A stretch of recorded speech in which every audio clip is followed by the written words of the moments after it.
Good evening, ladies and gentlemen. Welcome back to the Racers Driving League for Season 19, Round 12. Welcome to the historic Circuit de Spa-Francorchamps for the Belgian Grand Prix and our third 100% race of the campaign.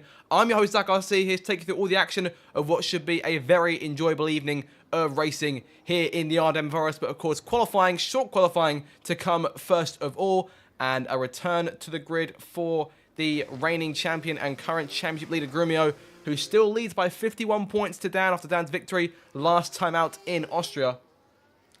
I'll be looking to see if the 9-time champ can start to re-establish his lead as he seeks out his 10th RDL championship overall. But Dan is trying to stop him. Dan's with 2 wins on the season now. Only the second driver to take 2 wins this campaign. We've still just got 3 race winners in season 19. But with 44 laps to come today, that could be set to change. A number of different drivers, all with shouts potentially to try and win this thing tonight. And whether we'll see a threat of rain, as we do often see here at Spa, remains to be seen. Whether there'll be a call for rain during the Grand Prix. But obviously, if we get a call for rain at mid-qualifying, that could make the short qualifying session a lot shorter. 18 minutes here before our 44-lap main event tonight. In terms of your Drivers' Championships, as I say, Grumio leads by 51 points to Dan. It's Che in third place on 116, 102 points back from the lead. Landlord fourth, Imrie in fifth, Pope sixth. Those guys separated by just 4 points, those 3 cars, fourth through sixth. AT in seventh, just 13 points off Pope, and it's Cott in eighth. HB Cook P9 and Ethan rounds out your top 10 in the driver standings. And in terms of the constructors, Haas now lead by a big 48 points to Williams. McLaren in third place, 177 points. Red Bull fourth, and Mercedes rounds out your top 5. So time now to get on to our first flying laps of the evening. Imrie is the first car to the line. We'll keep an eye on Grumio here as he makes his... Oh, no. Sorry, I thought Grumio was pitting for a second then. Never mind. He rounds the last corner, leaving the bus stop, turn 19. And on to the first of his flying laps here, up towards turn 1, the tight right-hander of La Source. Of course, place of many collisions in Formula 1 in the past, especially over the course of the 2010s. Look to collisions like 2012 and 2018 as particular examples. Down the hill towards Eau Rouge here. Of course, Radion at the very top of the hill. Taken very clean by Grumio as he makes his way up towards the Chemo Straight for the first time. Max now with overtake at around 217 miles an hour in these cars. Into Les Combes through turns 5, 6, and now 7. Down the hill towards 8. All downhill from here, more or less, until you reach the end of the last sector, going towards turn 18, where Blanchimont obviously goes up a bit in terms of elevation. And in through Pouon, that's turn 10. Down from 8th gears, he enters the chicane here, going into turn 12 and 13. Trying to avoid the gravel waiting there on corner exit, he does. Through turn 14, into the second sector, 1:13.5. Of course, one of the longest laps of the season here at Spa. Just 44 laps in the race, but obviously 44 long laps. And in towards Blanchimont now. There he is through turn 16, now towards turn 17. Oh, onto the grass bit there for Grumio. Well, I'm trying to avoid doing that. Wonder how much time that'll cost him. Oh, big lock up there from the champion as Imrie goes fastest, 1:41.8. I think Grumio may have a tough time beating that. Nope, never mind.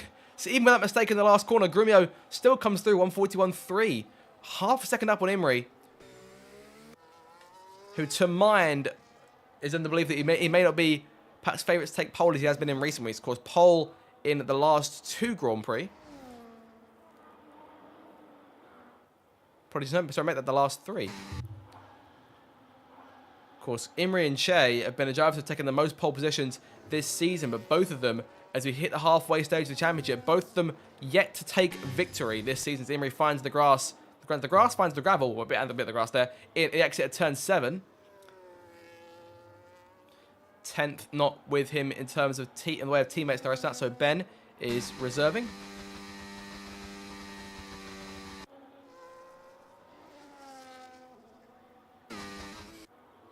And tonight there is just the one Ben in the lobby, so my confusion won't have to be Won't have to be evident there. 6 cars come through to the line here, make that 7 to come through a set lap times. Ben the slowest of those, 1 minute 44.0. PJ and Ethan P6, P5. HB Cook P4.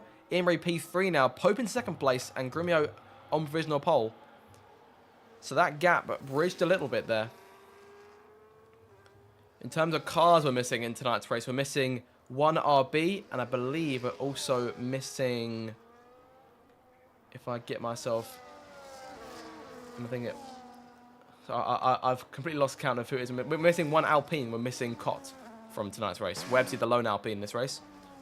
Alpine still P6 in the Constructors, but a long way off of Mercedes. We're looking at about 36 points at the minute. So work to do for the 2 Endstone cars to try and close that gap. We'll keep an eye on Webbsy as he makes his way going through turn 10, through Pool on there, cutting the grass a little bit. As Dan goes second fastest. So that gap to Grumio in terms of these first laps being constantly bridged. Down the closest here, 141.519. So less than a tenth and a half back. Webbsy 114.2 into the second sector. EJ into P8, then the Ferrari, 143.4. Of course, last week, the qualifying in Austria was intensively close, particularly in Q2. I believe it was a second or so covering the top 15 in the end. Obviously, Q3 was disrupted a bit due to rain, so we weren't given a full push for pole position in Q3 as we've been treated to so far in other races this season. Curtis P8, JB P11, Webbsy now P5, 142.599. So in front of HB Cook there on the third row, the Sauber driver excelling at qualifying, or just in general, of course, the last few races. Up to P9 in the standings. And scoring the majority of Sauber's points. Ericsson yet to score this campaign. Of course, Obsessed Gamer scoring the other 8 points score for the team. That puts them on 42 for the season. AT there, P8. Has been pushing McLaren in recent races to improve. He and Landlord as a consistent here, currently third place in the Constructors, so doing a fantastic job. Landlord leading that little chase between a few cars, of course, between AT, his teammate, if we can count him that far, but being 17 points off his teammate. Of course, Imri and Pope in between. Both of them former race winners. Pope, of course, a former champion. Several podiums to his name this campaign. But again, he's also still going for that first victory since coming back to the grid. No, sorry, no, scrap that. I'm getting my facts wrong. Pope, sorry, 1 Jeddah, as he would have often reminded me if he was in the commentary box. So I'll get in the neck for that, and we'll continue on with qualifying as we go. 14 cars at laps here, waiting on just Cottony, Alvar, Che, and Ericsson. Che, I believe, is having connection issues, so could be a potential concern for Haas going into the Grand Prix. Ericsson there, last car set in the order now. So 1 Merc, 1 RB, 1 Haas, and 1 Sauber. See both Ferraris there now outside of the top 10. Of course, they've been fantastic in qualifying in recent weeks.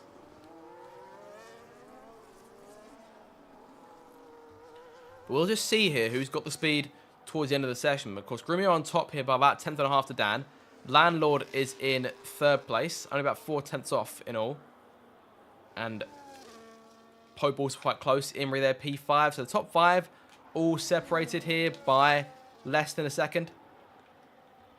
Oh, less than half a second at that. So very close between all of them. And I see rain arriving on the circuit here. Now this way things could get a bit more difficult, because if that rain falls enough over the course of qualifying, then we could be looking at these being the last lap the driver set. So we may see a mad rush out of the pit lane here. Imri knowing this could be his last real shot to try and put himself up the order. Grumio also out on circuit too. He's 800ths down on his previous effort in Sector 1. Imri was almost a 10th down himself. He comes through Pawn. Thought he was going to go wide for a second there, but didn't do it. Nicely executed. Pope on the out lap. Dan coming through to start. Pope coming through to start his next lap. Dan is up there, leaving turn 7 now. Webbsy in the pit lane there. It's Imri entering the second sector now. Not improving. He's 2 tenths down. And is that rain already impacting the laps as we speak? Where is Grumio? Let's see if he's improving.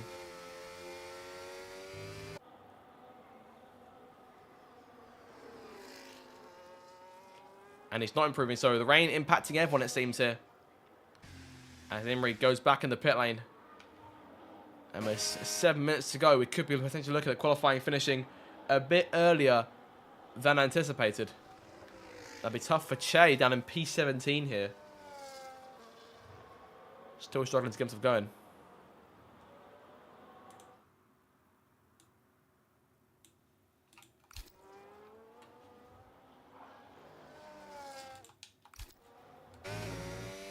Hope comes through.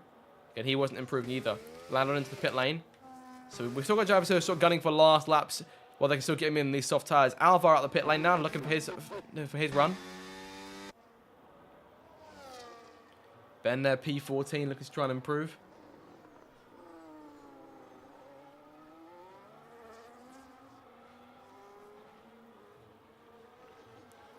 Yellow flag in the first sector.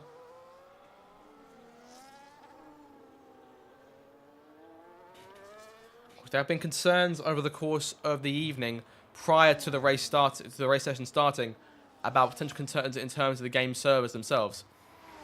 It's perhaps a problem that goes beyond RDL.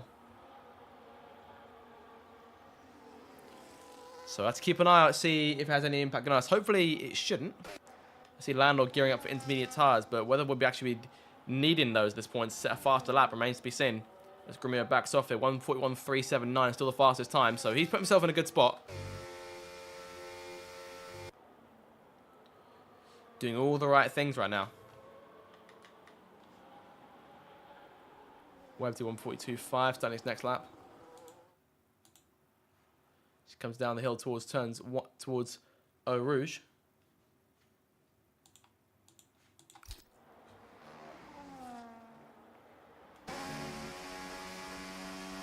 So, I mean, the rain not amazingly heavy here. I mean, obviously, it's been going for about a minute or two, and we're still not looking at much change in terms of track condition, at least not visually here. Webb's still 2 tenths down.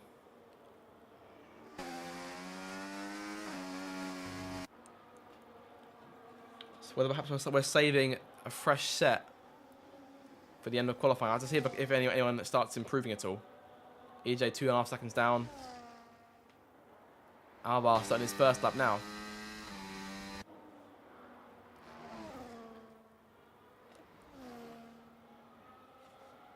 I imagine it won't be too long before we start, because there is a stretch of track, so we do start seeing Alvar perform out consistently over the course of the seasons. So keep an eye out for him. We'll see what sort of lap he puts in. Of course, the lone RB on the grid tonight. No sign of his usual teammate, Ben.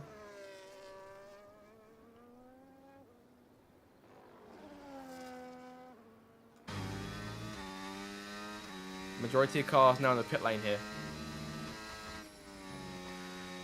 Now, are they waiting for last runs, perhaps? Because I'm thinking if it keeps on raining, then we may not see last runs at all. Amy retiring, so that's 2 cars calling it quits. As now Webbsy gets back to the pit lane.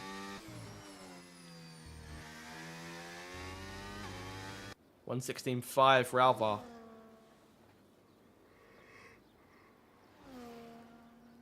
I'm seeing a number of cars starting to retire here, so I wonder if that's what we'll get in terms of qualifying.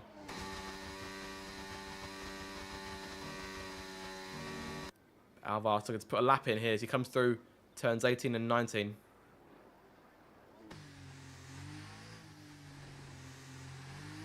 Out the bus stop towards the line, perhaps 1:45 here, 1:45.5 from Alvar, P15 for him. Ethan retiring. And we are seeing a few cars coming out here. So Landlord's trying on the inters. AT trying on the softs. So a few cars going for it. And will that prompt anyone else to head out? Grimio's retired too. Down in the pit lane. Not going for anything at the minute.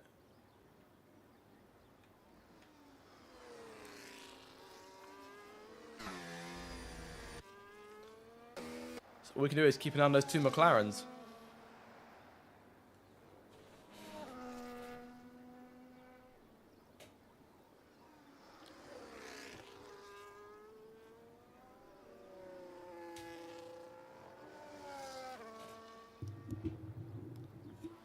under 3 minutes to go now. And it's looking as though Grumio is set for pole position. Landlord goes wide there at Puon. Brings out the yellow flag for a second. Oh, that could be Alvar going slow behind him.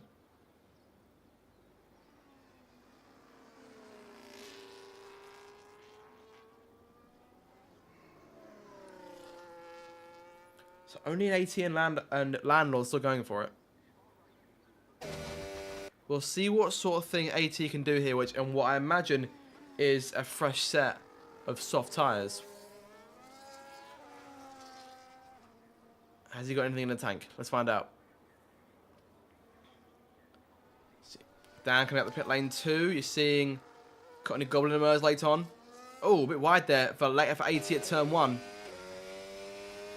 The grip not quite there in that respect. Thanks to the water. I mean, given how we saw Landlord go through Puon, even on the inters, as he retires from the session, I think the inter's not it. What will AT do? He's down by a second and a half here.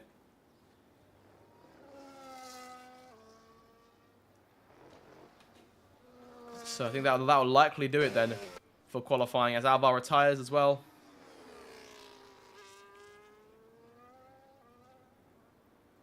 It's just 7 cars. Still not retired. Of course, Che, I believe, is still trying to reconnect. And perhaps we might not see him in the race tonight.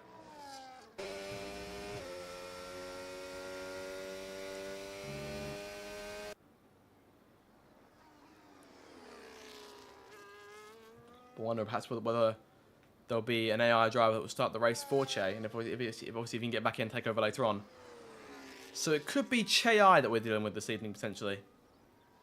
If you pardon the pun.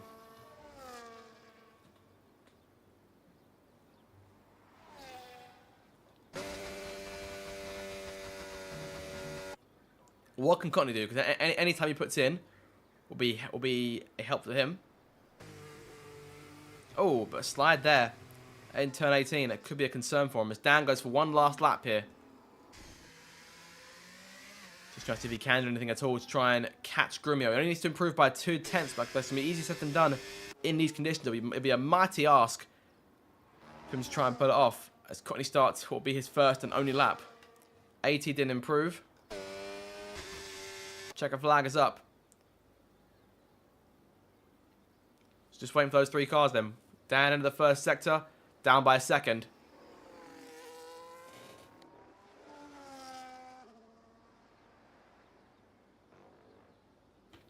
AT retires as well, so just 6 more cars waiting for. Waiting just 2 of them to cross the line. AT calls it quits.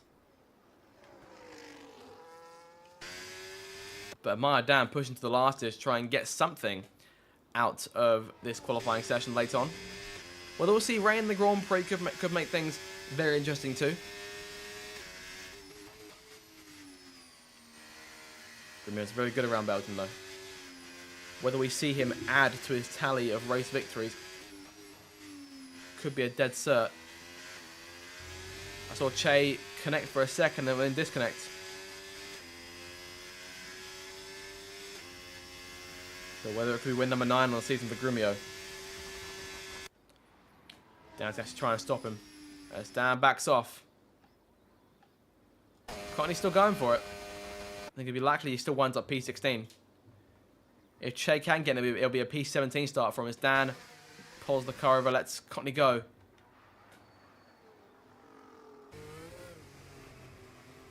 Final corner for Cotney Goblin to cap off this qualifying session. P16 for him, and Dan will stay in P2 as he trundles slowly to the line. So Grumio on pole then. That'll do it then for qualifying here in Belgium.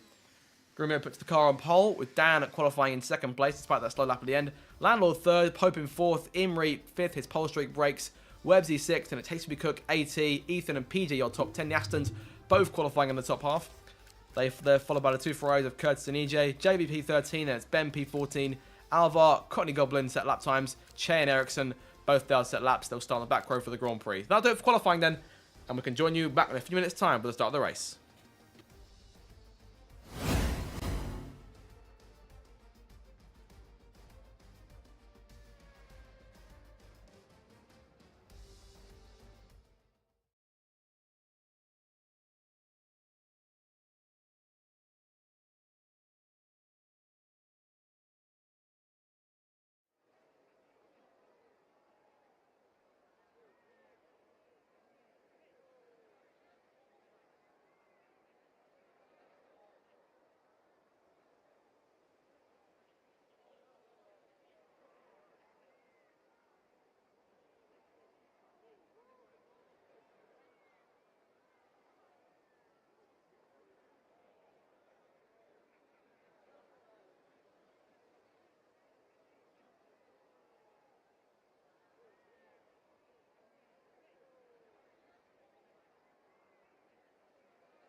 Welcome back, everyone. We're getting set now for the start of what should be a fantastic Belgian Grand Prix. The first time we visit the circuit in a 100% race. It should be very enthralling, as it always is around this circuit, Circuit de Spa-Francorchamps.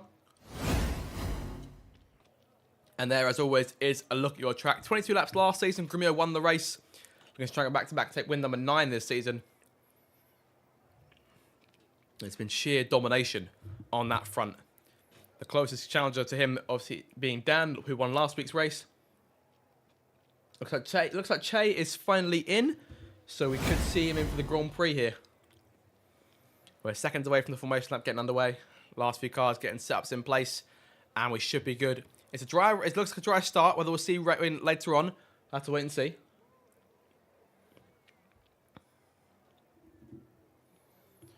Just waiting now for the starting grid to roll off and head towards La Source for us to get this race underway. And it should be an exciting one. Of course, as I say, first time we've gone to Spa to do one of our 100% Grand Prix in any capacity, so it should be a great race. Here we go then. Formation lap about to get underway, and we'll have a look at your starting grid. It's Ericsson lining up from the back row in P18. He's got Che alongside him. Of course, Che fighting connection issues in qualifying, so I have to see if he can get himself moving in the Grand Prix. Soft tyres for him on the start for both cars in the back row. Courtney Goblin lines up in P16, still looking for those first points of the season. Same case for Ericsson. Alvar lands at P15, of course. Got caught out by the weather late on. Looking to add to his 6 points already this campaign to try and get RB off the bottom of the table. Of course, just 1 point back from Ferrari there, but both Ferraris near the top 10. Ben lines up P14. He's reserving for 10th cannon tonight in the Red Bull. JB lines up in 13th place. Looking to try and help his teammate Grumio closing that 48-point gap to Haas and the Constructors. EJ lines up P12, both Ferraris together on row 6. Both of them on medium tyres and looking to make an impact early on to try and get themselves closer to Aston Martin in P8 in the Constructors.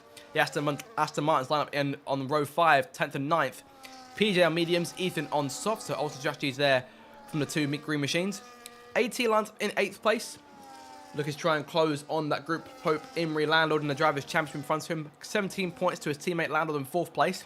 HP Cook continues his remarkable run for Sauber in P7. Looking for another good points finish today. He's P9 in the standings. Currently 17 points off of Cott, who's not here tonight, so a good chance to try and close that gap. Websy lines up P6. Of course, Alpine still currently chasing Mercedes in the Constructors, but about 36 points back. Work to do on that front, the lone Alpine in the race. Imrie lines up P5 as pole streak breaks in the last few rounds to try and get himself redemption and still seeking that first win since back in season 16. Pope lines up P4. Again, we're looking to become the third driver to take 2 wins this season, joining Dan and Grumio on that front. Landlord lines up P3. Strong last week. Let's try and contend once again. P3 on the grid, and I believe he's back on his wheel, which should mean all guns blazing for the former champion. Dan lines up P2. Of course, won last week's race. 2 races now. 1 this season for the Haas driver. And Grumio, though, with 8 victories to his name, lines up on pole. It'll be a straight fight between these two up towards La Source. It's a short run to turn 1. But, of course, who wants to be positioned for the Kemmel Straight come down towards turn 5 end of the first sector.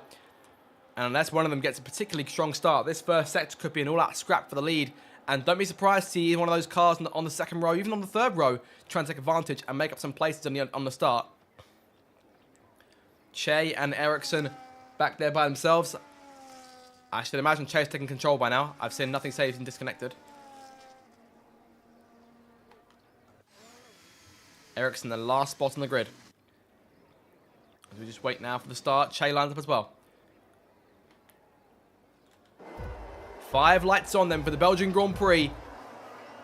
Round number 12 of the championship is underway. Lights up, foot to the floor, and we are racing here on the Ardennes Forest. Good start from Grumio. Covers off Dan, going towards turn 1. Dan comes fighting back on the outside. Locks up a little bit into the first right-hander. Landlord takes advantage on the inside there. Websy and Pope fight for P4. Imrie's down a place on the start. Grumio pulling in front now. Landlord and Dan fighting for P2 into Eau Rouge we go for the first time. Landlord takes P2. Grumio leads away though, but the 2 cars chasing right on his tail here as Dan makes a move to the outside. Landlord on his former teammate's tail on the ramp towards Les Combes. One of the Aston Martins hits the grass there, going out of turn number 4 and going towards 5 now. Landlord trying on his former teammate and rival for a long time there. Grumio maintains his placing. Imrie off the circuit there, cuts a bit of turn 6, keeps the car on the circuit down to P6 here, but it's Grumio who leads from Landlord, then down as Imrie then tries the outside on Websy into turn 8, and AT almost check a snip at his heels there to make the way out of turn 8 and towards turn 9. That's No Name.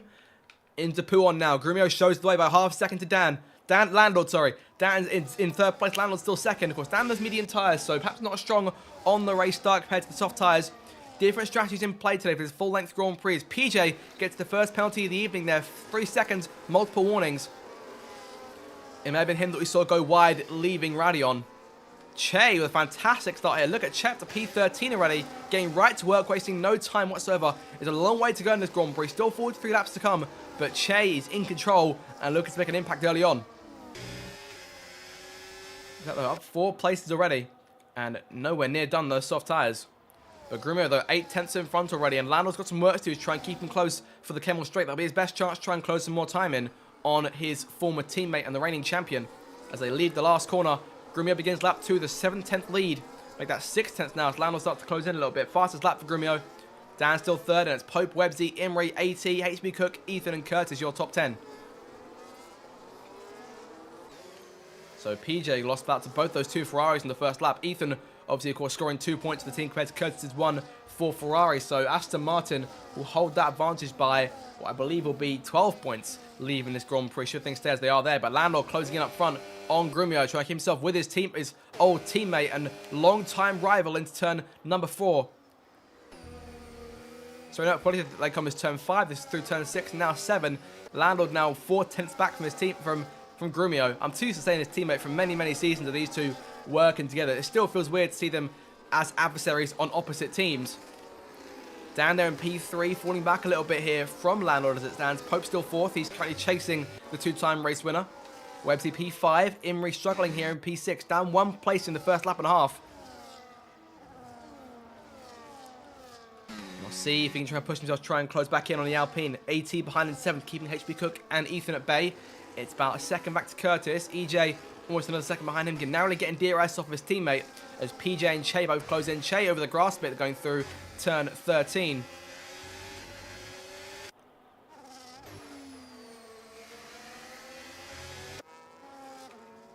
Keep an eye on this battle in the mid-pack as Che will likely try and close back in on the cars in front of him. We may see him move good down towards the com next time by. Landor has done his job for that though. He's kept himself close to Grumio here, and whether we'll see him make a move for the lead in this next lap, that's why keep an eye out as Grumio goes a bit deep there through the bus stop. But leaving turn 19 for the second time out of 44 laps. Landor fastest lap. Dan, Pope both going faster. So Grumio not the fastest car on track that last lap, despite being on those soft tyres. Number of cars on the soft around him, and Dan on the mediums doing it as well. So Dan also has pace. It'll be luckily this top 4, but Landor working on chasing Grumio back down as they enter Eau Rouge for the 3rd time. Look at the gap he's built there from Landor to Dan. Pope's on Dan's tail now, so P3 could try and change hands here. Pope makes his move to the outside on the Kemmel Straight. Easy work there for the former champion. Making the pass into 3rd place. Dan has no reply to him. Landor keeping himself close to Grumio. Couldn't go for a move that time round. Imrie quite close to Websy, who's now 2 seconds back as Che's made the pass on both PJ and EJ up into P11. So making those moves, then you wouldn't know that he'd missed qualifying. Che is right on it. And despite serve problems, is on his way up towards the front. Of course, we've seen it done before. Drivers making charges through the field in these longer races. It looks as though Che will be the latest name to add to that list. I think the last time we saw something like that was I believe it was Cott during a race at Silverstone a few seasons ago. Well, that was season 17, I believe. As he managed to come from dead last and almost clinched the podium, I believe. And it was on course at one stage to maybe even win the race. Che nearly finds the gravel there. On the limit, he's got 2 seconds to try and close down Curtis. So the points playing places in terms of cars in the points right now, looking safe for the minute, but Che will start reeling that Ferrari in, I imagine. Of course, his former machine from season 18. Landlord, though, not letting Grumio go just yet, keeping his former teammate under pressure as they go back to turn 1. Pope a bit deep there, leaving going through La Source rather. That could open up to Dan behind. Websy still holds on to this little train behind from him on back to about Curtis here. Curtis out of DRS range now, but was hanging on for a minute there. Ethan, the last cutter in that pack now. Imrie, good exit, looking for P5 back. And he'll take it as up front. Landor close to Grumio, but can't make a move. As close as he's been these first 4 laps. And those 2 cars that started on the second row, Landor and Pope, now run second and third. So Dan has lost out so far in this race. And Imri looks to try and lose webs to try and drop the Alpine and work on chasing the 4 leaders. Oh, into the grass, into the gravel there, leaving turn 9. In through 10 he comes. 2 seconds back. So he's got the same sort of mission as Che does right now. And Che is 1.7 behind Curtis. So he's closing the gap quite quickly. Of course, Che will be the next car to keep an eye on in this race.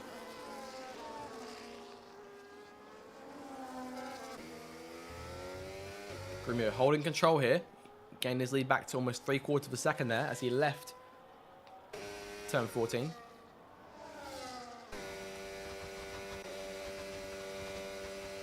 And Landor closing the gap again. Getting closer and closer to the Blanchimont. He's got that lead down to about 6/10 at this point. Pope and Dan still giving constant chase behind. Dan a lot closer to Pope than Pope is to Landor. So that could be something to keep an eye out for in a few corners' time. On to lap 5. Dan wanting clean air there. Makes his move to the outside for a second there.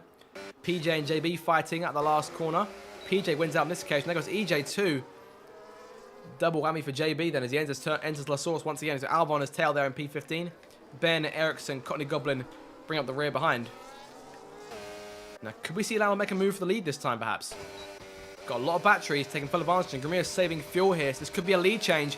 Landor makes his move to the outside, goes darting past Grumio into turn number 5. Through they come. Move Landor into the lead for the first time today. Grumio gives him a tap there going into turn 6. Landor unfazed there.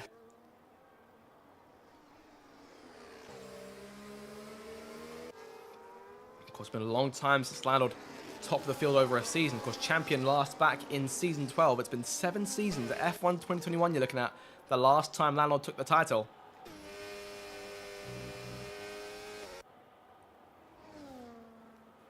I think would love a victory today to really catapult his challenge and McLaren's challenge. Just try and close the gap on Che. He could take a big chunk out of Che's lead in 3rd place. Should Landor win this race and Che failed to score. But Che 1.6 back now from Curtis. So he's closing bit by bit. He's not closing massive advances per lap. But he's putting in quiet, consistent laps that are getting him closer and closer to that Ferrari. Imri, meanwhile, no such luck. Currently still 2.4 back from down. He's got putting Pope on all sorts of pressure as they head towards the bus stop once again. And Grumio will be looking and thinking, when can I try and take this lead back from Landor? As Dan tries on the outside for a second. Pope went a bit deep into turn 18. Landor covering these guys off behind. On to lap 6 now.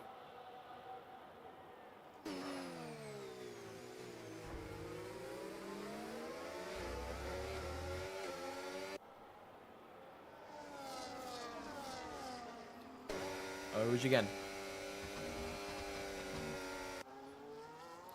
A break up here between 3rd and 4th, but Grumio right on Landor's tail, making that move before they even reach the straight itself.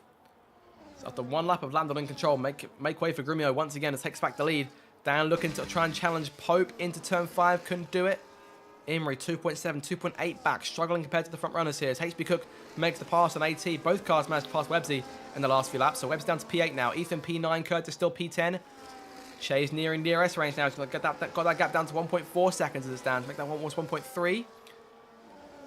But still in the bottom half of the field. PJ P12. Alva behind him P13 in front of JB.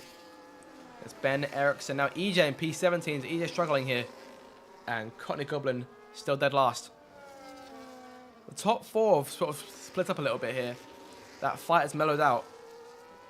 So Grumio building his advantage once again over Landor. He's got to 9/10 here and could be looking to potentially try and get himself out of DRS range and get himself into a bit more clean air. Of course, he's obviously saying that he's got all the clear in the world out front. Landor is the concern on that front as he's narrowly out of DRS range there. He's got to close that lead a bit more here to ensure that he can still get it going towards turn 1 and down the Kemmel straight again. It's awfully close, perhaps the closest it's been all evening so far in his first 6 laps as the Grumio starts lap 7. Imri closing a little bit here, getting a few tenths in that last lap. He's got to get down to 1.9 seconds at the minute. Landlord, though, narrowly still in DRS range here, actually closing the gap a fair bit as they make their way towards Eau Rouge. We shouldn't see a move to the lead this time, I wouldn't think. But he's managed to clear Pope for DRS range, so could I leave him vulnerable to Dan?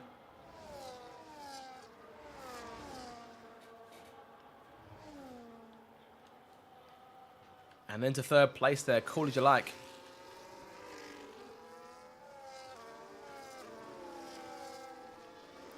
HB Cook there, still P6, now leading that train that was once Websy's. Got Ethan on his tail. Che, his charge has started a little bit here. I didn't gain much that last lap.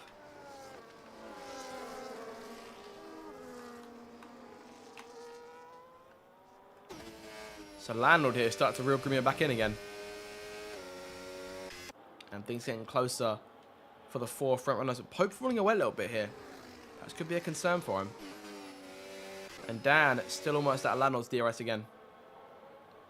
So car in third place struggling as these two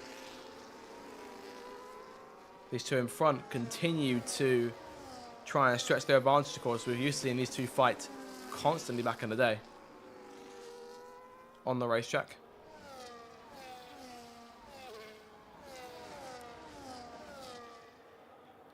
It'd be fantastic to try and bring back the days of old with Blazing Kings on the circuit.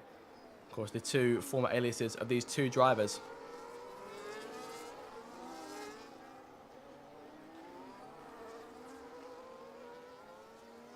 On to lap 8 here. Grimio holds the lead. And again, once more, this little train brings itself together again. And Imri falls further away. Yet as they split up, you'll notice Imri get a bit closer.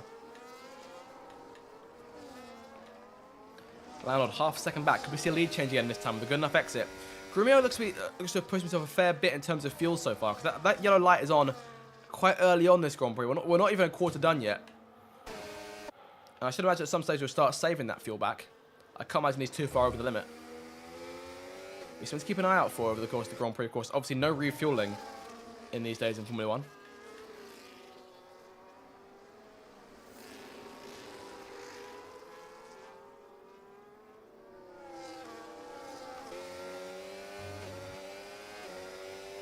And we'll see whether these guys have enough to try and take the fight to each other.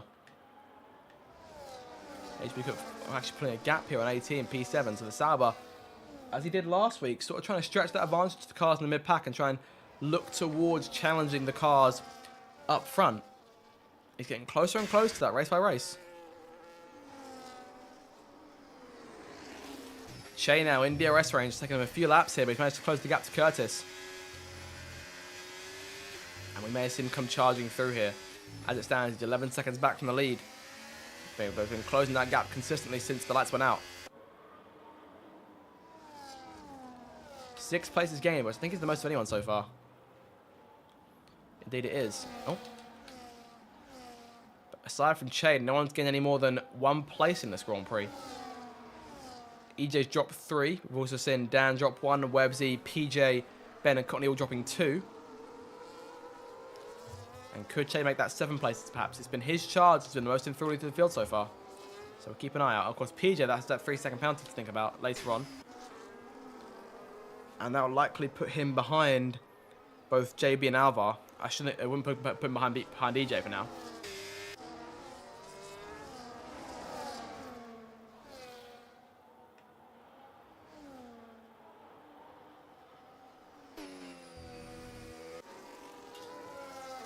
Landon's still P2 here and still chasing Grumio. To no avail thus far. And Dan and Pope stay constant. Emery now 2.7 back. I think actually HP Cup might be closing that gap because the soft tires may start to wear off a bit here. 18 Websy side by side with P7 here as they go down the hill. Websy's the inside to 9. Both cars avoiding the gravel for a second there. 18 narrowly missing it. So head towards Puon. Side by side through here. Both cars getting through okay. And Websy squeezes past AT. Good move there from the Alpine. Of course, had himself on the inside for a number of corners there, taking full advantage as Che now fully joins this pack. We'll be licking his lips at the prospect of perhaps 4 cars for the taking as he gives him into P7 in this race. There'll be a 4-second charge. HB Cook is actually closing on Imri. He's got 1.5, 1.4 seconds now. Like, that gap is closing rapidly.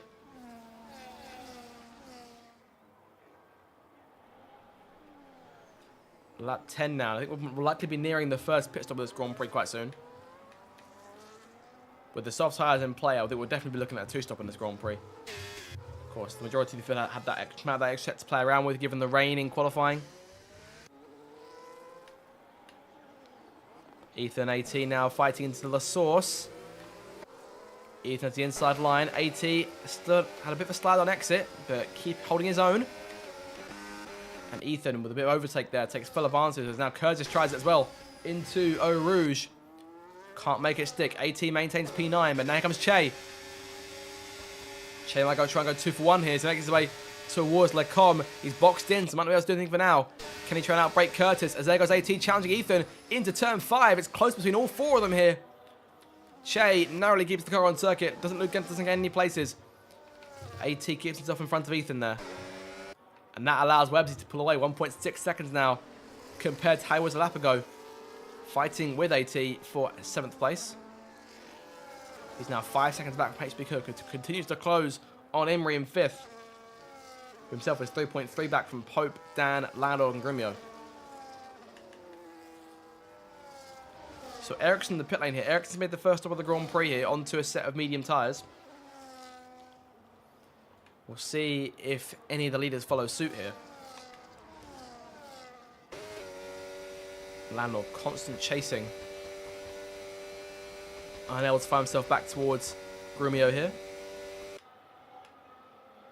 Dan and Pope, same thing. So the fighting has grown very stagnant so far in this Grand Prix in terms of these cars up front. Imri under pressure. Oh, Dan finds the pit lane. So first car the leaders to pit.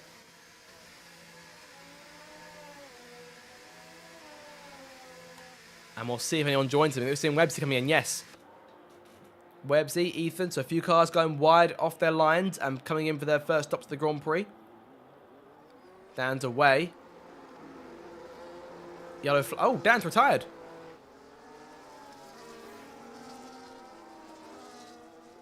What's happened there?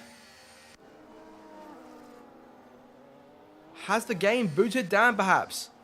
Because I can't imagine he'd retire it by himself.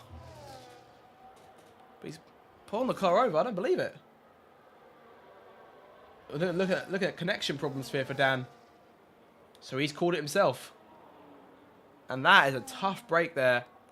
As Dan was looking to try and perhaps take his 3rd win of the season and try and eat into Grimio's lead a bit more. And yet, the work from last week in Austria could all be erased if Grimio wins this Grand Prix. So, Grimio leads then.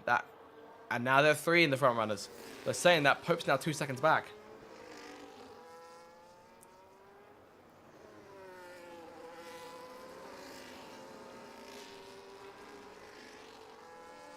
So, down to the open, if something goes wrong with Grimio here, to try and ensure that lead stays at 51 points, or at least as close as it can go. It's 51 points. He'll go back up to 76 if Grimio wins this race again. Again, looking at win number 9 of the season. So, simply pitted to retire the car in the pit lane. Unfortunate for Dan, but has to continue on without him. Landor still holding his own here. He was still in DRS range as Pope now finds the pit lane for the first time. We'll see those soft runs coming in first as Imri pitting as well. HB Cook now in P4. That put me into a podium place for the first time today. AT pitting. Che still behind Curtis here. JB 3-second penalty there. Got a few of those now in the order.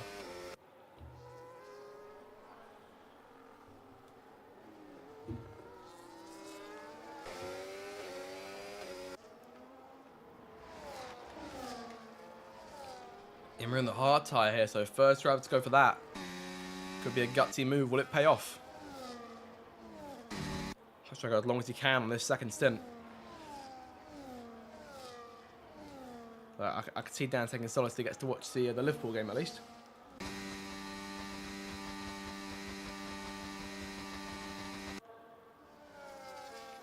EJ now chasing Imri on those hard tyres.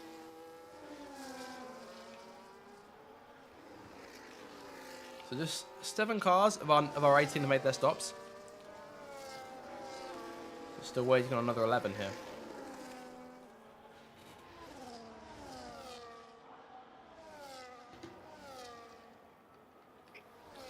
And now Grimio looks to try and be pulling out a DRS range of Landlord.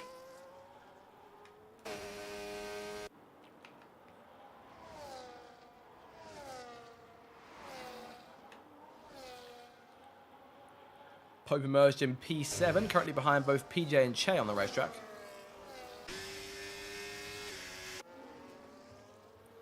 The question will be, how can Che keep himself around Maria as Landlord makes his first stop of the Grand Prix? Grimio stays out. Going a bit longer on those soft tyres. HP will now take second place away.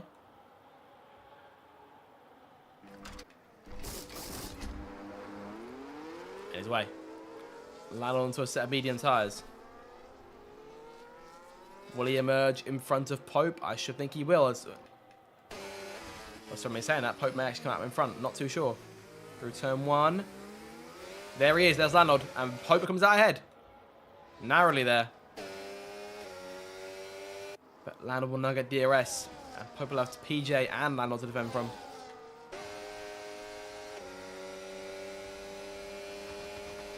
DRS open on both cars now. Pope doesn't get it off of Curtis in front. Both cars closing in. Landlord may go for it. Doesn't think better of it. So Pope stays P4 and has got himself through strategy. Now in front of Landlord. And I should imagine that Grimio is getting a ton of time here, being on the worn soft tyre. So whether we may find him sort of back with Pope and Landlord, given how close they are now. As Landlord makes his move to the inside, going to poo on there on Curtis. Curtis wide at turn number 10, going towards 11. Saves it. He's got PJ right behind him. Imri P8.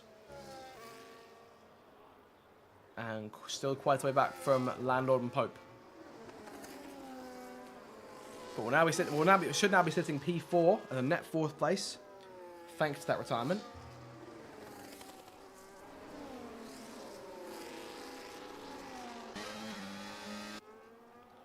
Ben reserving here for Red Bull in place of 10th Cannon, currently P11, 1 place off the points because reserves can't score. A good sign for any reserves to try and mark it out a top 10 place. Pope fastest lap, and still Grimio stays out.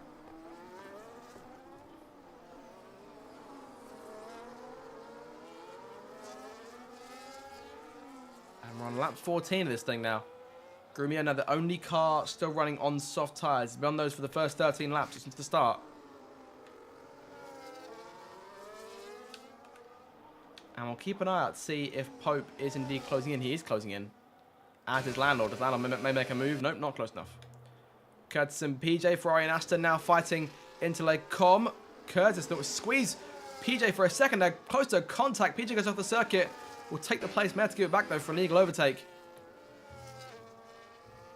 Curtis disconnects. Okay, that might be it. That might be what we're seeing there. Curtis disconnects. And PJ goes on cool as you like now in P5. Oh. Well, that could be potentially a concern. 10 seconds for corner cutting and gaining a place. So whether it counted down there, perhaps. And that'll be something for the stewards to see too, I should think.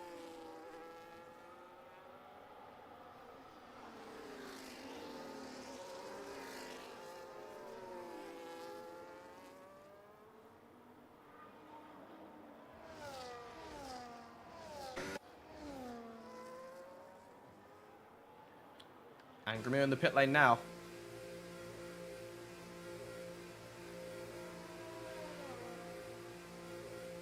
And both Pope and Landlord may actually emerge in front of Grimio here. They're away. It's going to be close, I should think. Well, no, never mind. I need to stop saying things. Grimio now quite a way back from both cars here. Grimio finds himself a total of about 4.2 seconds behind Landlord and Pope. Well, there we go. Tyre strategy playing massively into the hands of those two cars who started 3rd and 4th. And now showing the way in a net P1, P2 as HP Cook leads outright, but still yet to stop.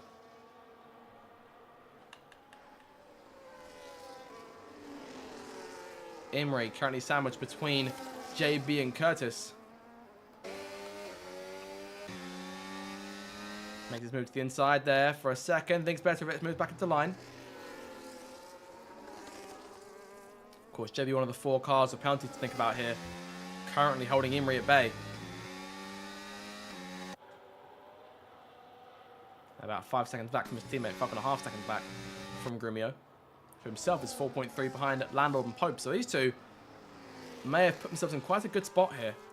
Especially with Grumio still running low on fuel as it stands in terms of the target over the race distance. So we'll see how long it takes him to try and close that gap, because I imagine he should close that gap.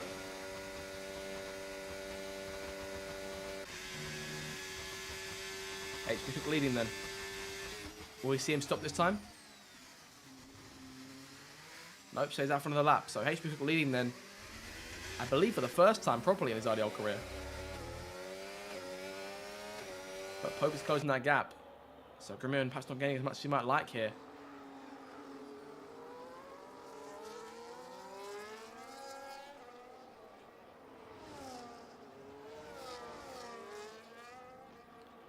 JB making his pit stop here for the first time. One of the medium starters. We'll see if he in fact looks for a set of soft tyres or a set of hards perhaps.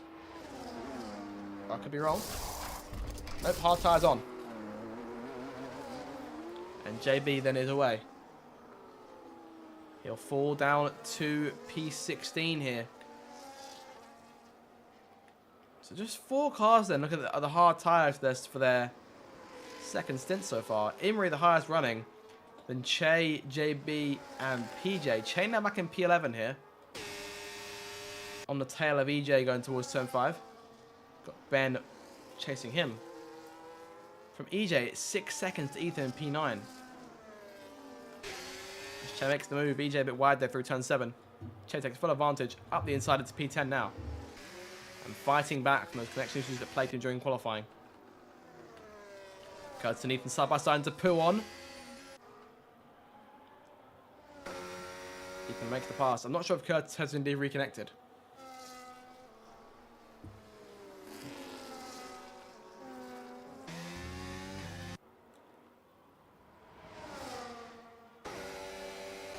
Pope now round ahead of HP Cook, looking for the race lead here into the bus stop. And this is helping Grumio to no end here. Grumio now 2.9 behind these guys, 2.7. Landlord stuck a bit, leaving turn 19. Pope takes the lead outright for the first time today on lap 17. Landlord in P2, Grumio fastest lap and getting to work here. And trying to fight his way into DRS range by the time they reach Eau Rouge. Not this time, it would seem. And perhaps Pope and Landlord may have caught HP Cook at a bad time on the circuit, a bad point on the circuit where they couldn't make an easy pass. Perhaps if they caught him here. Yellow flag, last corner. Looks like concern for JB, perhaps. As he continues on in P16 here. Grumio now in DRS range of HP Cook. Whether he'll need DRS, have to wait and see.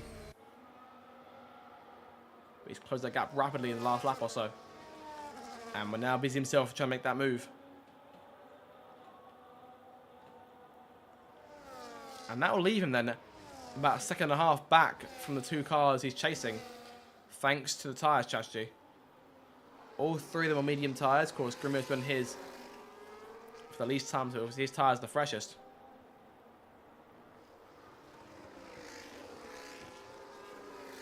I think Pope's possibly taking the most advantage from this. Of course, he was P4, then damn retired, and he's managed to get out in front of both Landlord and Grumio, so it now leads the way as a result.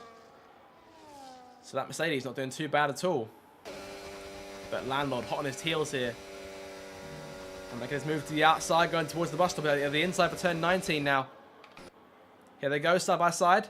2 former champions. Oh, contact! Around goes Grumio. He's caught at a bad time there and got caught on the curb. And a rare misstep from the reigning champion, as that will eliminate all the hard work that took Grumio closer and closer to the cars in front.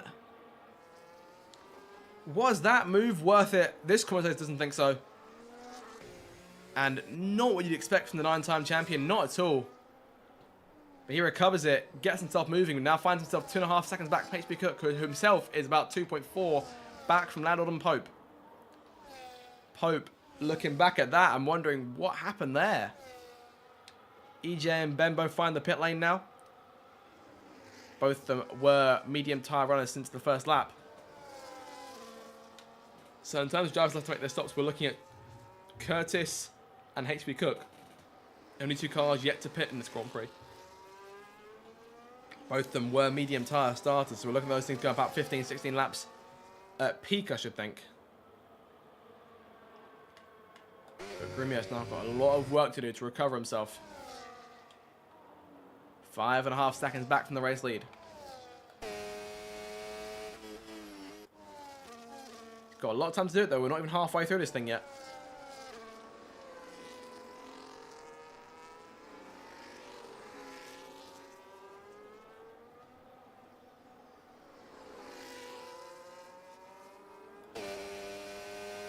So Landlord can now fully focus on making a move on Pope here.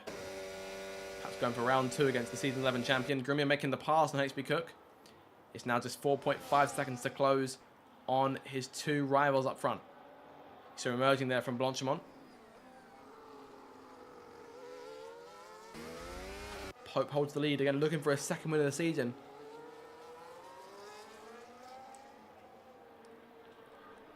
The only driver who's actually won a race, only driver other than Grimio to have won a race with Grimio still in the lobby. Of course, both of Dan's wins have come at the hands of Grimio absences.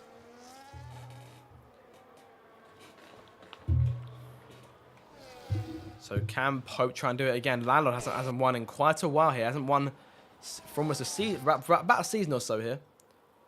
Of course, think back to his last win in Austria, last campaign. So makes his move to the outside here, looking for that first win for McLaren. Still running the chrome livery.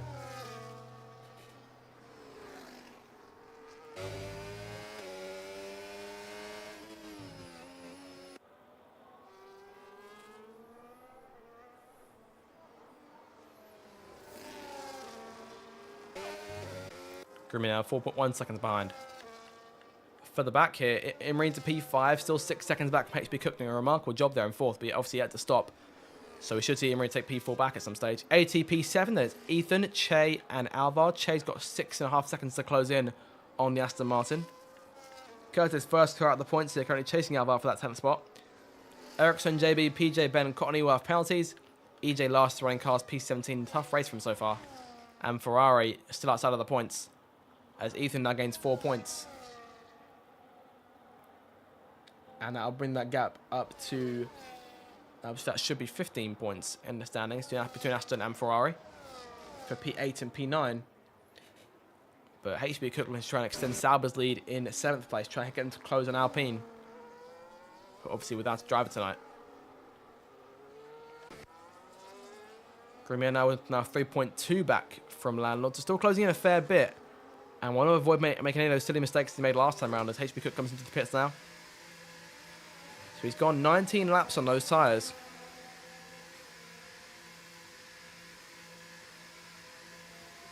May fall outside of the points as a result for going this far on those tyres. I shouldn't think he would. Curtis has fallen back from Alvar big time this last lap, so you think he's struggling on those mediums.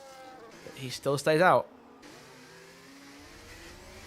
Ericsson, this tail there, P11, P12. JB moves over to the left side of the circuit going towards turn 1. There goes Curtis making this move. Sorry, Ericsson going to the inside of Curtis into turn 1. And the Ferrari can't fight back with a switchback. HB Cook emerges in P8 here, fighting with Che for P8. Che with DRS takes the place away. And HB Cook have to continue to try and fight on, try and close that gap back in. Alvar 6.3 back from Che. And Ericsson under pressure from both JB and Curtis here. JB makes the pass for a second. Ericsson keeping his foot in it on the inside.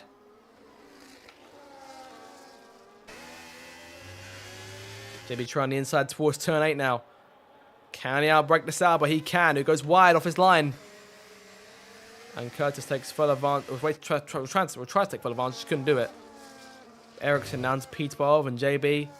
Let's try and charge towards Alvar. Of course, has that penalty to think about. 4 cars with 3 seconds, 1 car with 6. That's Courtney Goblin, the Mercedes.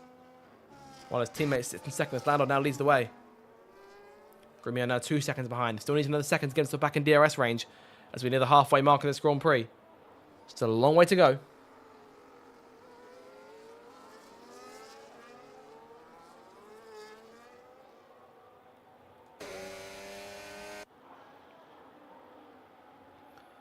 Will Pope look for a way back around Landlord here as they head towards the Kemmel Straight. Makes his move to the outside here. DRS in play again. Pope making the pass before they even reach the DRS Straight. Move Pope back into P1. Yellow flag. EJ's gone around behind. And that's a safety car deployed. Here we go. And everyone will be bunched back up together again thanks to an EJ spin. Ericsson and Curtis going straight to the pit lane here, making a beeline for the pit lane, wasting no time. Curtis has been on these tyres for 20 laps here, so we get a free stop. Soft tyres on that Ferrari.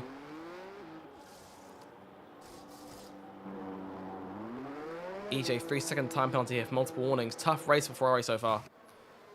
Front wing loss there for EJ. Can Curtis and EJ, as a pair of them, can they still recover this race? Pope back in the lead. Obviously took it just before the safety car there, so Lando will be kicking himself for not defending better. Grumio now right in the tail of these two. Imri back in the race again in 4th, Websy 5th. Those two are fighting for, maybe starting to fight for position there. Currently about 12 seconds, almost 13 back from Grumio.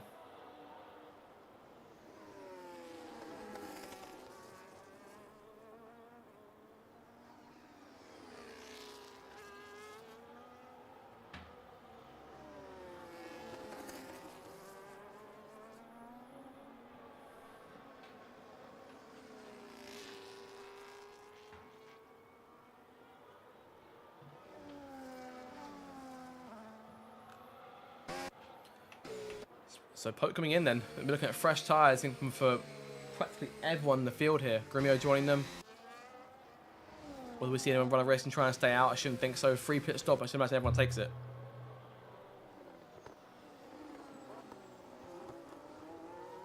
Emery stayed out. Okay, right. And given that he'll emerge likely behind at least 2 of these cars, was it worth it? Actually, no, saying that again, I may need to stop talking again because Imri may have come out in front. There's Pope. So Imri gains 2 places then from track position. Go on these hard tyres for longer. What is his game plan?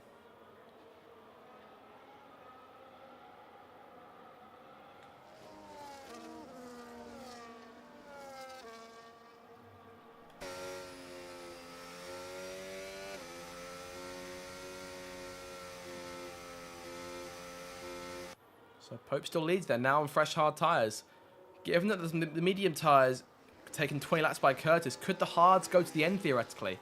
I wonder if Pope and Grumio seem to think so. Imri may have the same idea, but perhaps might be banking on another interruption, like I said, like another safety car perhaps. Oh, and as Pope finds the grass there, and Imri now takes the lead.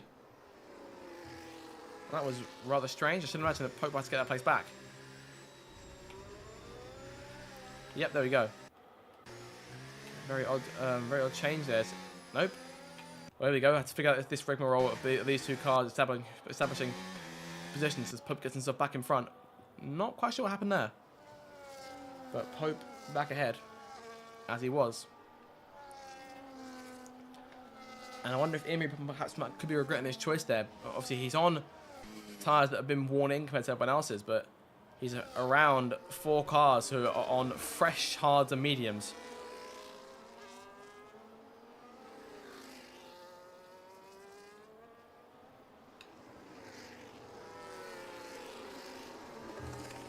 So across the line here, they mark the halfway mark of this Belgian Grand Prix. Still 22 laps to go. And we're still a long way from finding our winner here. Of course, Grumio is still not the car to beat over the course of the evening for the most part. Of course, strategy put him back a little bit, but that collision going into the bus stop a few laps ago not particularly necessary, I wouldn't think. And could that be a sign of slight damage in the armor? As I thought for a second Imri was going to pit in, but chooses not to do that.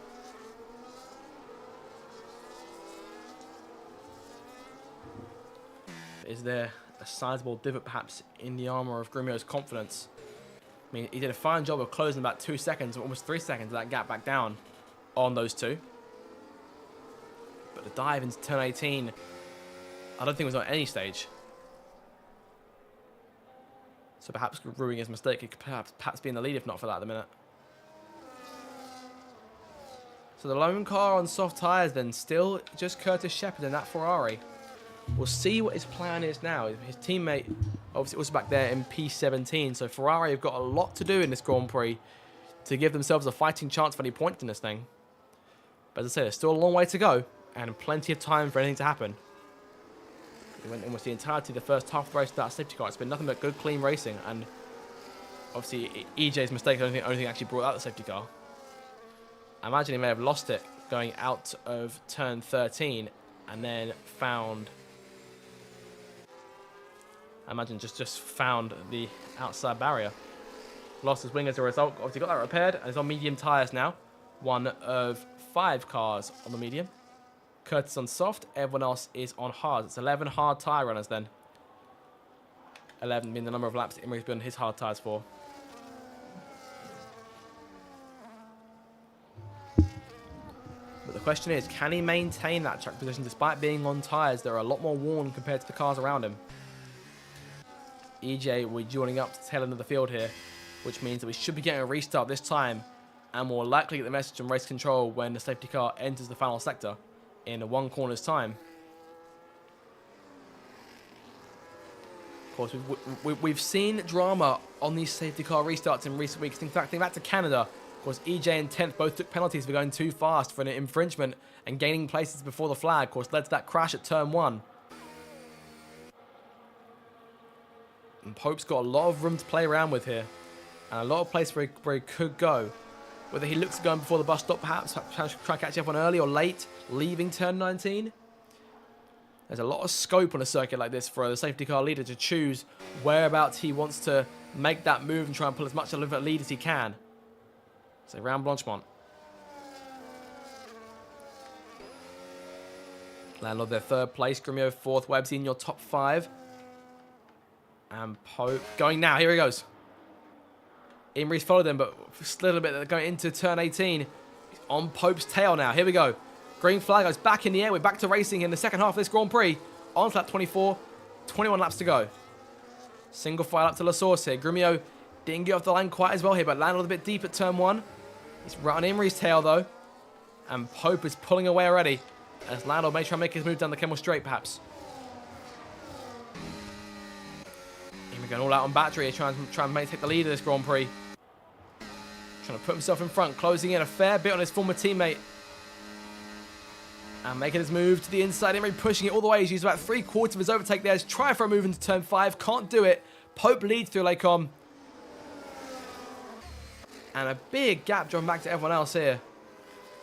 Scotty Goblin fights Ben going into turn 5. Can't do it. EJ's trying to fight behind them. As Landor passes Imri now. So that didn't quite work out for the Red Bull, who's now used a good chunk of his battery. Say back a fair bit of it. As Webbsy closes on Grumio, tries to challenge him towards turn 10. Can't do it. HB Holdings P6 here. ATP 7. It's Ethan, Che, and JB, your top 10. JB, though, still has that penalty to think about. So likely the points that stands will go to Alvar. If he can keep himself where he is.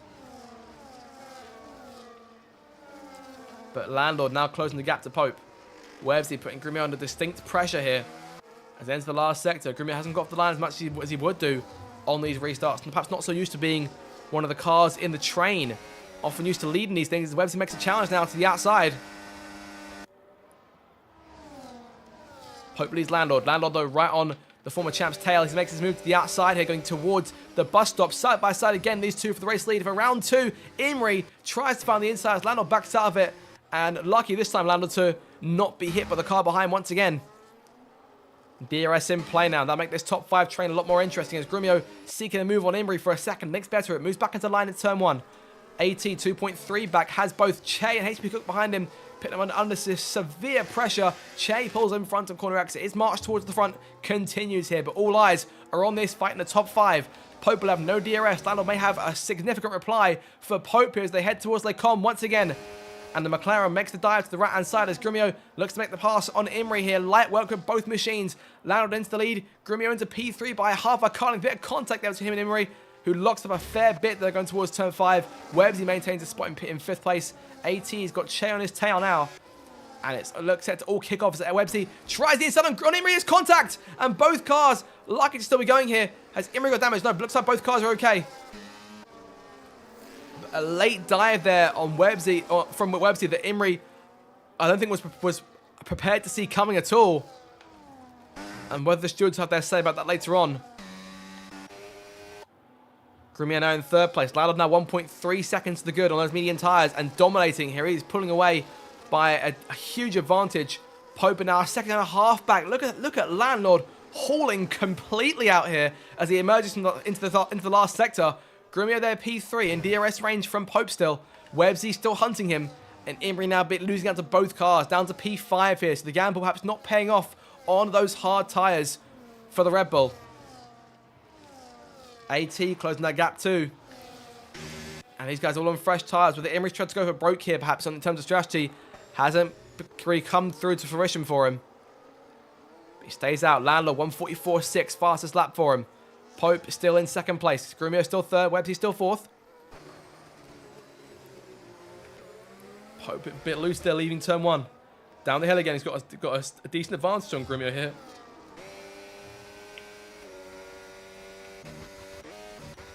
And no one really pushing hard on a battery as of yet. They've all sort of settled back into where they were. Imri, no DRS. But AT and Che have got it. And there goes AT making the pass on Imri here, who now finds himself below his starting spot. Should Che make the pass as well? There goes Che up the inside and into 6th place. Has Che perhaps got a shout to get himself on the podium, perhaps even win this race? It's been a crazy race so far. But Landlord now 2.4 in front. And this is pace that we have not seen from Landlord relative to the rest of the field in quite a while here. He's really pulling away. Obviously, he's on the medium tyre, so that helps his case as well. Pope and Grumio both on hards, as is Webbsy on the medium, sorry. AT and Che will start chasing down. And Che has been hunting AT throughout the majority of this sort of mid-portion of the Grand Prix. As that battle-worn Haas continues its charge. Up 10 places here, sorry, 11 places from the race start. Ericsson's game 5. He's going to try and contend for some points later on this Grand Prix. You never know. But obviously has that penalty to think about too, so keep an eye on him for that.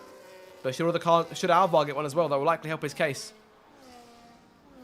Imri, PJ, HB Cook, JB, Curtis, all doing the one-stop so far. I should imagine we'll see at least one more from those guys today. The one's a safety car summon. Grumio right on Pope's tail still. Can't make that move just yet. Webbsy is currently chasing both these guys as well. Looking for his first podium in quite a while. As he enters turn 1 again. Pope covers Grumio off in the source. Webbsy on the tail of both of them. Bit of a slide there leaving turn 1. Down the hill now. And Pope again opens it up a little bit. But it'll be up to Grumio now to give it the beans as they leave Radion and put DRS into action once again. And this could be the move for P2 potentially. Grumio darting to the right. There he goes. Making the move. Webbs didn't get as good an exit there, leaving Radion. So Grumio does not take the Alpine with him. Pope down to P3 here after leading at the restart. Landlord took full advantage, but now it's down to whether the 9-time champion can try and catch his long-time adversary Landlord, who sits 3.5 in front on faster, fresher tyres.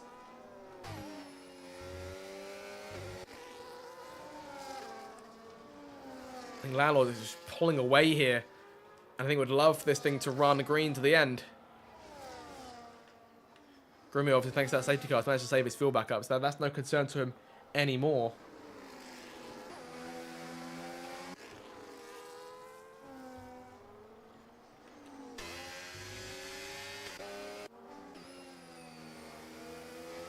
Che's gap to the lead now, 6.8 seconds. And that'll expand the more Landlord increases his lead. He's got to almost 4 seconds here as Che makes the pass and AT finally around him for P5. It's now about 1.5 to Webbsy in P4. as Pope now still chasing Grumio here. So that fight might not be over just yet. And whether that fight might add to its supporting cast here as these two charge up on the race leaders. Landlord gets his lead to 4 seconds. Imri time penalty. Things have somewhat gone to pieces for the Red Bull driver here as he leaves turn 19 onto that 28 for him. That's his first 3 seconds. That'll put him likely down to P9 as it stands, with HP Cook and Ethan on his tail as they enter the source once again. What a race this has been so far. It's been remarkable to watch from everyone here. EJ, remarkably, actually above his teammate in the running order, despite being the crash that brought out the safety car. And I thought for a second, I saw end plate damage in that Ferrari. It looks like he's all okay. I have to double check that when he leaves Radion here. So yes, he has got end plate damage. So that's a concern there for EJ. Whether that hamper his advances towards the front as PJ making the pass and JB into turn 5. Can JB come back at him perhaps through 6 and 7? He's looking around trying to find an opening here. So these guys now fighting for what could be the last points paying place if Alvar gets a penalty. It's crucial for Alvar that he doesn't get one because this will currently put him into P10 and scoring the last point. Looking to add to his tally of 6 and try and tie Ferrari in the Constructors, given that both of them are outside of the points right now. Curtis down the order. EJ with a penalty. So Alvar with a big chance to try and help to move RB off of the foot of the table, I think for the first time all season here. Meanwhile, Landlord still 4.4 in front. That lead continues to grow, despite Grumio pulling away a bit from Pope. Webbsy still fourth. Che is inside the DRS range now, as they enter as they round the last sector.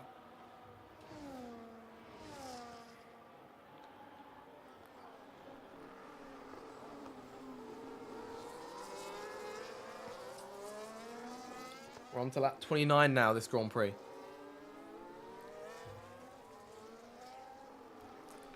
There's just 16 laps to go. And Grumio looks to still be sort of getting pegged back here by Pope at the minute as he continues to harry the current champion. Whether it closes enough to get moved back on for P2, have to wait and see. There's always a chance. What looked to perhaps be a comfortable victory for Grumio has been quickly eviscerated here. As Che now makes the pass and Webbsy for 4th place. A podium finish, perhaps very much on for the Haas driver. He's been on a constant charge here. Can he come back and win this thing? You never know. Has he got the stuff to try and close the gap to Landlord for the race win? Both cars are on those medium tyres here, so it'll be up to them to try and keep them under control for the last portion of the Grand Prix, I think. Of course, given that Curtis managed to take these tyres 20 laps earlier on this thing, it hasn't worked out for him too much there. He's on the soft tyre now in dead last. But Che's gone the opposite way. He's gone only up. It's been a remarkable drive for him.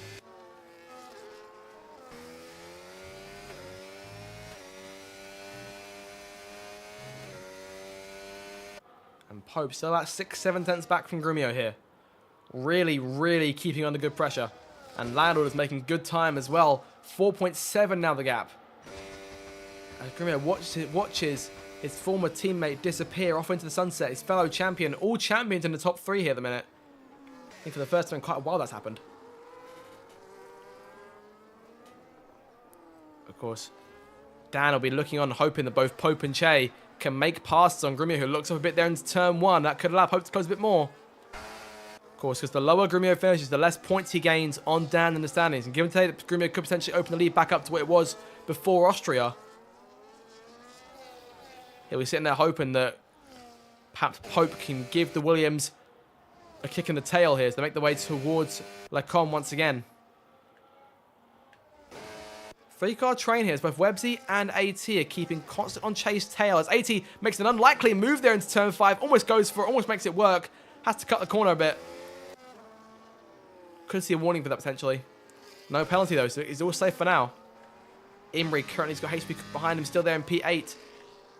Ethan P9s, those two still chasing in the hopes of more points. HP Cook on course for P7 here with Imri getting that penalty.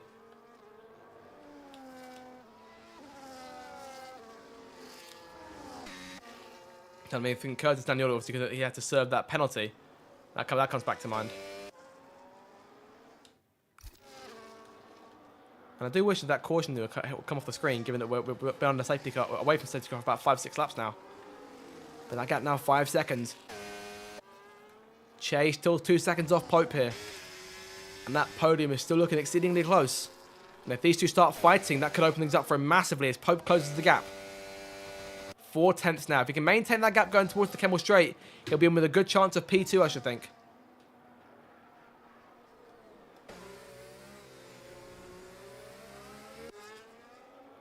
There is Lando. There is a sense of the scope of the lead he's built here. As we're now in the final 15 laps. On to lap 31.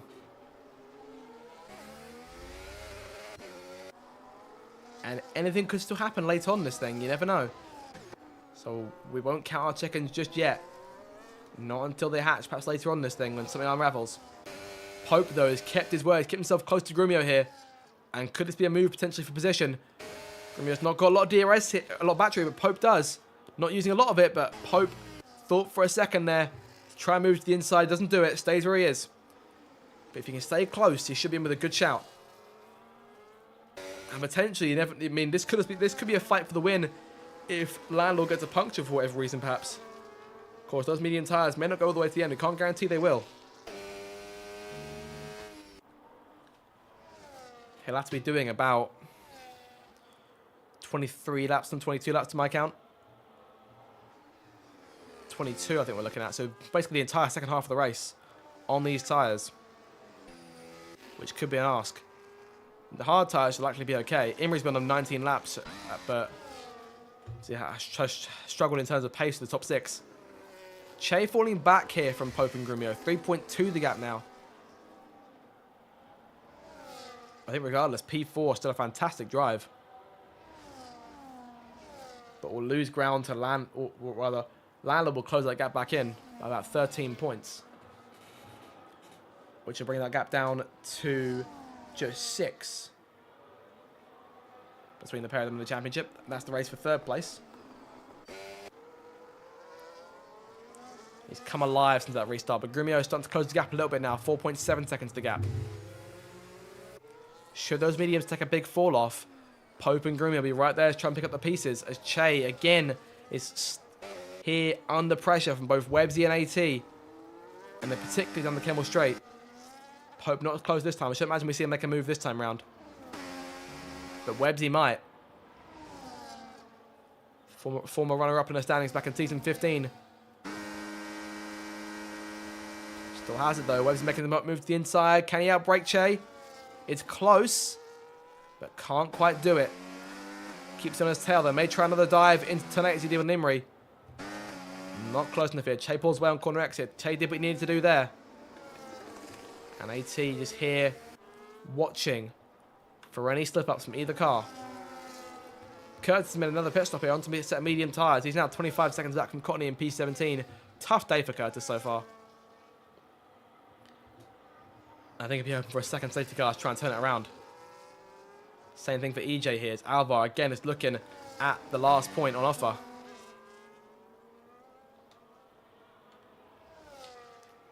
PJ still has 3 seconds to think about. He's currently about 2.6, 2.5 in front of Alvar, so he's almost out, actually, he's almost out of range, to be fair. We'll keep an eye on this little chase, because this could potentially mean, perhaps later on, that PJ may still come away with a point. And with Ethan P9, it'll be 3 points for Aston Martin in their hope to try and close on Sauber. HP Cook there were also with 4 points, so actually may lose up by 1 saying that. They'll gain on Ferrari though, with Ferrari down out the order here. And RB, again, if Alvar can keep close, we'll put them into P9. That's just that 1 point will do it to tie Ferrari. 4.2 the gap now. We're nearing the final 10 laps of this race.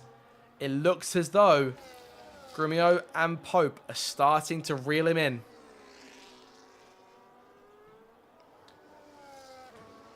Landlord has built the biggest lead he can muster here as AT makes the pass and Websy. Chase away from both cars here. But he's still 5 seconds back from Pope and Grumio. Pope still chasing the champion here as they make their way down the hill again.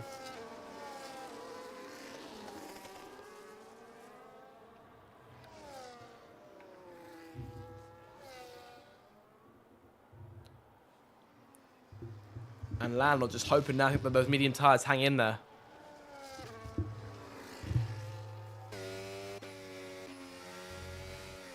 Bit of a slide there for Pope as he rounds turn 12. Sorry, turn 13, apologies. Same for Grumio there. The gap now within 4 seconds. They're getting to work and closing him in. Are Grumio and Pope about to perhaps upset the dream of McLaren here, who are hunting their first victory of the season? And when Landon next time comes through, he'll be 10 laps away from doing it. But can he hold that lead for that long? The mediums may not hold forever, but Grumio's and Pope's hards likely will. And Imri's got to go another 10 laps on those things. They'll have to bank on some sort of mishap late on.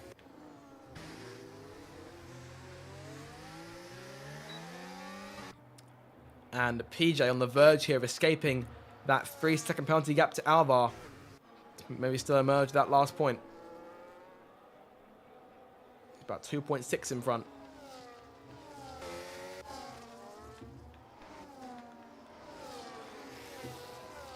Everything broke up a bit further back here.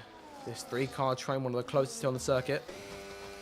And one of the most crucial positions in terms of fighting that last point. But PJ pulling away here. 2.7, still 2.6 the gap.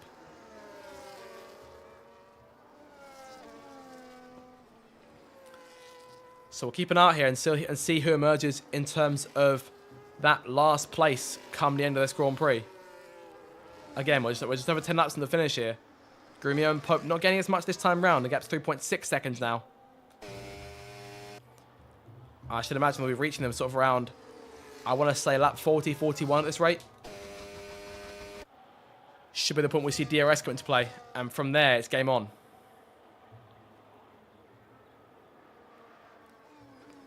The question is, will Landlord have any reply for the 2 cars behind him? Should they catch him? The gap's now 3 seconds exactly.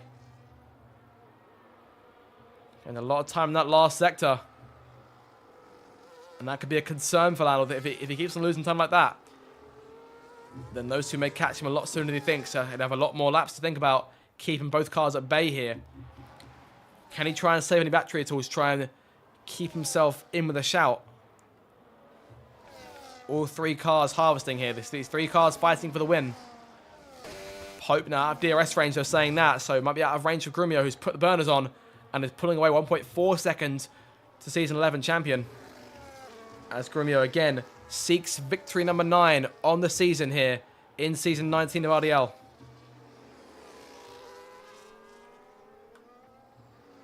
Curtis there, still dead last a minute. 25 seconds back from Cottony.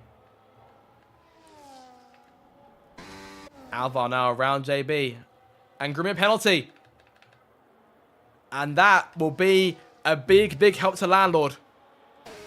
As Grumio now not only needs to gain 3 seconds and pass his former teammate for the lead, he now needs to gain a 3-second advantage to win this race in the next 9 laps. Work to be done now, and we could see Grumio really get the lead out, put the hammer down, and start working on chasing that McLaren. Landlord can breathe slightly easier now, but knows he can't get a penalty himself. He can't risk that. No sign of Grumio in the mirrors. Not for the minute.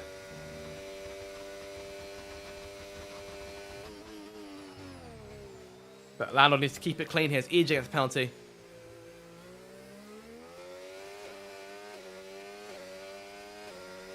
Nine more laps to go. Chase 7 seconds back from Pope now. Still hunting that podium finish.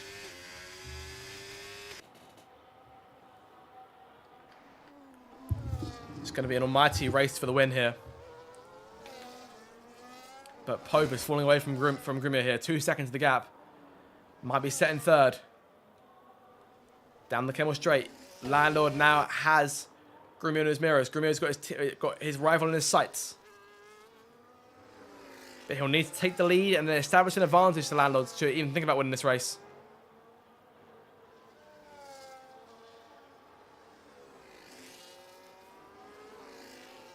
And be left to rue that penalty at a circuit he's normally done very well at in the past. He's won here countless times in this league. Last season was his by quite a margin.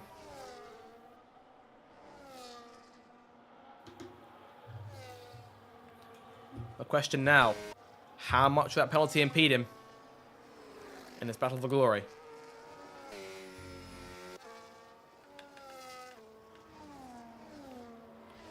PJ now full 3.8 seconds in front of JB and Alvar.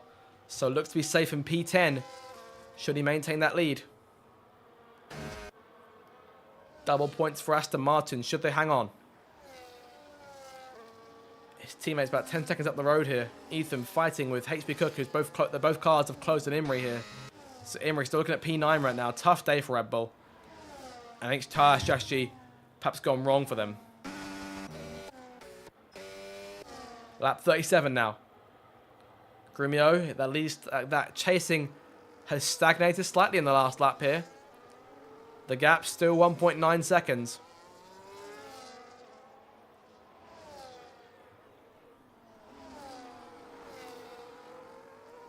And Pope wants to try and keep himself in range here, because obviously if Pope can keep himself within 3 seconds, then he'll take the place over Grumio as well. So Grumio could finish third to not close that gap and not keep Pope at bay. And if he gets a second penalty in his pursuit of Landlord, that could be game over for him. The game might even be over now. But he's still got 7 laps to try and close 2 seconds and then gain 3. Grumio, though, hasn't really gained a lot of time over the course today. During that first stint, he was never any more than about a second and a half in front at best. Yellow flag, last sector. That's Courtney Goblin going slowly. Recovers it. Keeps going. Curtis now no longer last the running cars, but Ferrari have had a tough day out here in Belgium. Landlord towards the third sector again. 1.4 the gap now. Both cars have plenty of battery here. Landlord's aim, I think, will be to try and impede Grumio as much as he can. As he goes overtake and really starts to close that gap in, looking for DRS to head towards the Camel Straight next time by. And if Grumio can take the lead there, he'll have 6 laps to try and build 3 seconds. He'll need to be getting about half a second a lap in order to win this thing. It's still on for him, you never know. But if Landlord can impede him in any way, or try and hold him up and try and avoid him pulling away, that'll be his aim. 7 more laps to go. And it's the sort of chase that you only really get in league racing. You can't get this sort of chase with a penalty involved in Formula 1 because the drivers are just so good, so millimetrically perfect. And now Grumio right on his former teammate's tail. The crowd on their feet as the Williams car roars to the left-hand side there, makes the pass for the lead. Grumio is now back in front for the first time in about 15, 16 laps. The question is now, can he build 3 seconds and still win this thing? We shall be watching. And we'll see if he can pull it off. He's already half a second in front there, so doing a fantastic job already. Could this race now be beyond question? Landlord needs to try and stick with him. Trying to avoid him pulling away and getting out of DRS range. Because if he can try and keep him in DRS, that'll do him wonders. He's already 7 tenths in front here. This could be curtains for Landlord if he can't keep in DRS range. And those medium tyres done a long way here. He's got to muster everything he can here out of those things to keep himself in the fight here. Both cars using battery. Is Landlord watching that race lead slink away potentially? Watching his first race win in over a season go out the window. He's closing back in a bit. Both cars use a fair bit of battery. Grumio's just used a bit less, so he's got a bit more in his tank left. The chase is on. 6 laps. But the longer Landlord can keep himself in DRS range, the harder Grumio's job will be. It'll be down to those parts of the circuit, the more technical parts where Grumio is clearly faster on the tyres with a bit more grip in them. On the hards. But Landlord's doing his job right now, keeping himself in range and will likely close that gap by a few tenths here on the Camel Straight.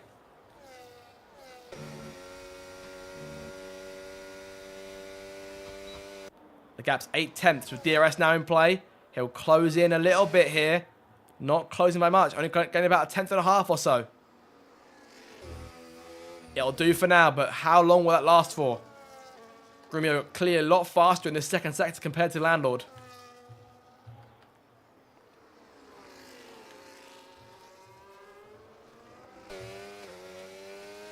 And he's almost out of DRS range here. Grumio as it stands, when he's putting about 4/10 a lap. And he's gained 3 in the last sector. And putting Landlord out of DRS range, perhaps for the last time here. Work to be done here. This Grand Prix is not over yet. Grumio still needs to pull 2 more seconds to win this thing. And if he gets another penalty, there'll be another 3 he needs. Landlord can't give in here with 5 laps to go. It's 1.3 in front now. Che penalty. And that will likely put behind AT. To be good points for McLaren. They'll increase their lead in Red Bull in 3rd place in the Constructors. Landlord's got to give it everything he's got now. All eyes are on this fight for the lead and on that timing gap. 5 laps of Spa is all that remains in it in this Belgian Grand Prix. Can Landlord still win this race?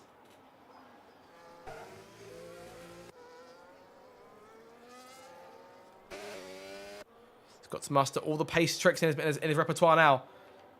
Grumio's got a lot more battery compared to Landlord. He's not gaining too much, but again, that second sector we've got to keep an eye out for. The more technical part of the circuit, where we can gain more time, maybe more grip. And this remarkable race, which has seen Grumio fall down from that spin earlier on, may well see him recover to still take victory here. He's remarkable at these full-length Grand Prix. This is Imri passing Websy now. Still has 3 seconds to think about, but will likely only lose out to P8 here. Ethan about 3 or 4 seconds, sorry, out of range. Imri still on those hard tyres. Credit for taking them almost the entire distance here. He'll be looking at 32 laps. Remarkable distance to take those things. Even if perhaps the points tally won't reflect that. 1.7 seconds to the gap now. Grumio's got to gain 1.3 seconds in 4 laps. I can't see Landlord taking it back from here. He'd need some kind of mistake from Grumio to win this thing from here. Grumio saving his ERS a lot better. Landlord's not got much left in the tank. The medium tyres are starting to drop off now. And whether Landlord perhaps even loses that second place to Pope. JV penalty there. He's got 6 seconds now. But 4 laps to go. Does Landlord have anything left?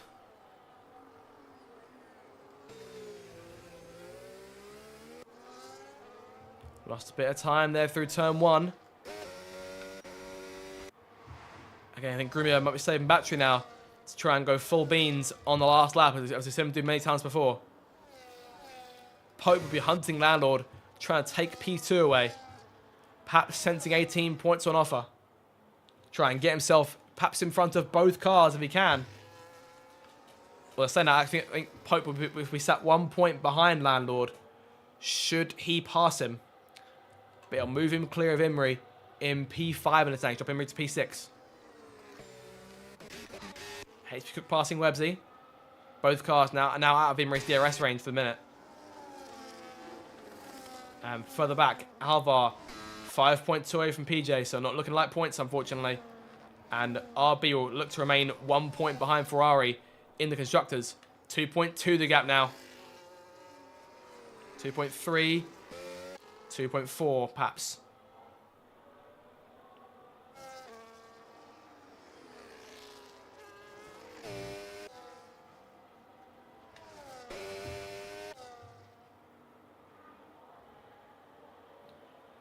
He's got to gain half a second in 3 laps. And I think this race might just be over. Unless Grumio gets a second penalty.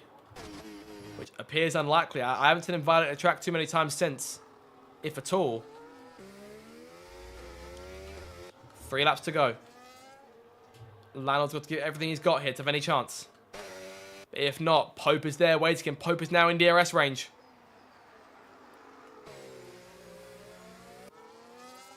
There's still a chance Pope can win this race, perhaps. Because, of course, if Grumio can't gain those 3 seconds for whatever reason, then Landlord will be next in line. But if Pope can make the pass, then that will put him into second place, perhaps even first place. Should Grumio get a second penalty. It's all about positioning now. 2.8 seconds the gap. It's from Grumio to Landlord. Pope closing in. This could be game, set, and match.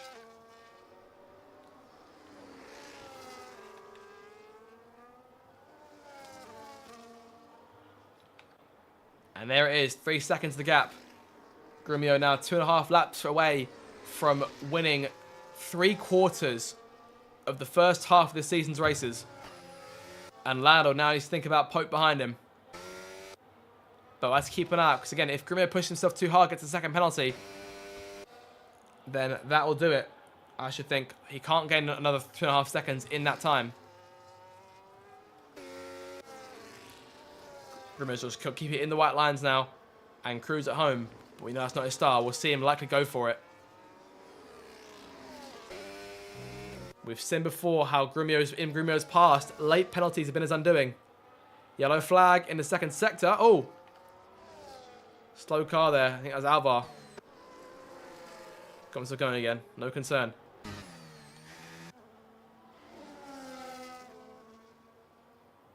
Pope passing Landlord here. Locking up into the turn 18. But now 4.2 is the gap. 2 laps to go.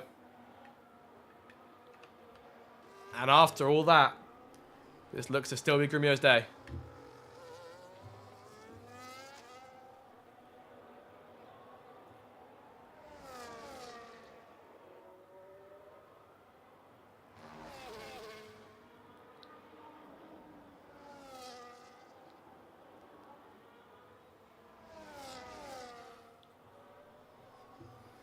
Landlord closing in again. Trying to take Pope for P2. Can't do it.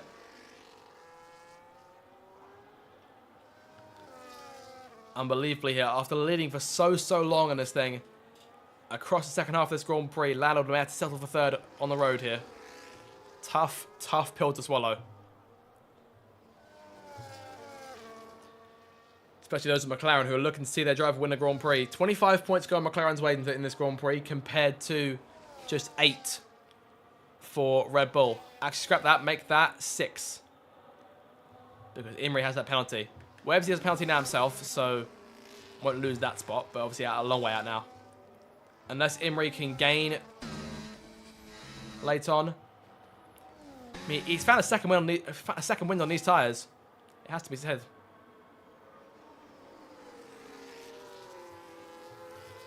If he can perhaps try and take both AT and Che later on. I mean, Che's got a place there waiting for him. Should he manage to pass him, he's got a lap and a half to take both cars. It's going to take a lot here, but Che's got full batteries. Grumio now starts the last lap of this thing. 4.7 seconds the gap. Almost 4.9, 4.5. 5 seconds the whole. And look at that. He was a good 5 seconds behind Landlord about 15 laps ago. It's been a remarkable charge, and you've got to stand and applaud for it. Gutting as it is, from a neutral sense, to see the same driver taking another victory. And you do wonder, does he ever get tired of these victories? It would appear not, as he continues on, striving to go faster and faster. The red light's on for him for fuel, but I should think he'll be okay.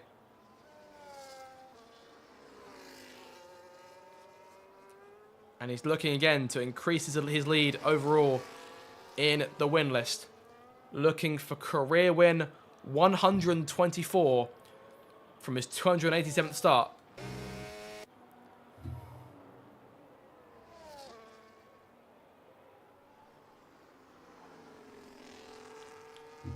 And as he nears the last sector here, Pope still in second place. Lando had to settle for third, unfortunately. Gutting way to end this race. But Grumio's a sector from glory once again. This will be his 9th win of the season.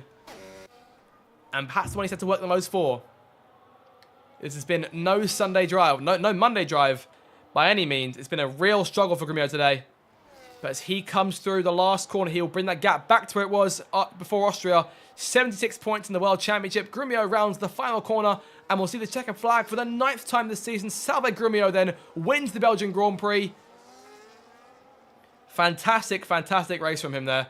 Pope second, Landlord home in third. Tough, tough break for McLaren at the very end of the race. Che coming back here and looking to take P5. 80 will finish a remarkable 4th place, thanks to Che's penalty. But Che, P17 to P5, after not taking part in qualifying, to scoring points in the race. Imri finishes in P6, make that P7. HB Cook P6, Ethan finishes P8, Webbsy will finish in 9th, and PJ will nab the last point on offer.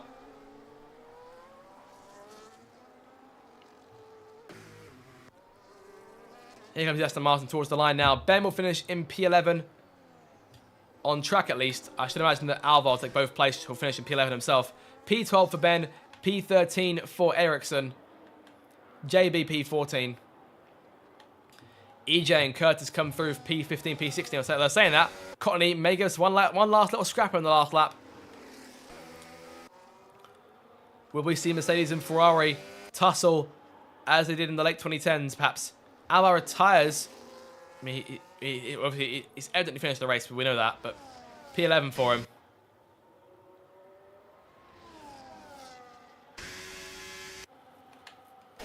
It's a late chase here.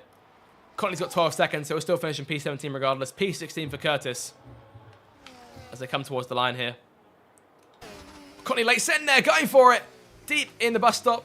Curtis may get him back on the outside. There he goes. And Cottony gives us one last little scrap for the memory books there. Both cars cross the line.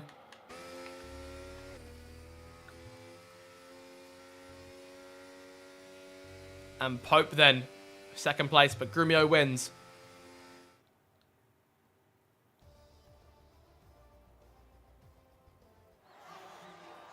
So win number 9 on the season for Grumio, and the march on towards that record-breaking, history-making 10th RDL Drivers' Championship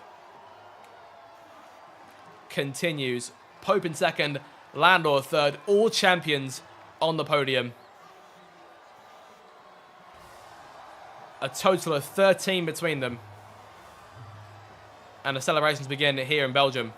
Remarkable race driven by all 3 drivers, but Grumio had the speed late on, and he'll come through to win once again here in Spa.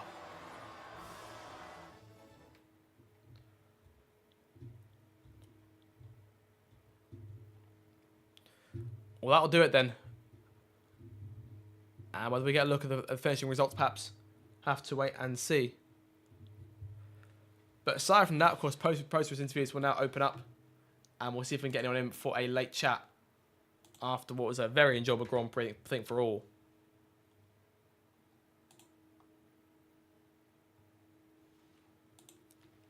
And that's a bit... well, I thought we had it for a second there. Not even a countdown this time. Ridiculous. The game has gone backwards in that sense for spectators and commentators. Not a fan of that. But there we go then. That'll do us for racing action tonight. And of course, post-race interviews will begin, as I say.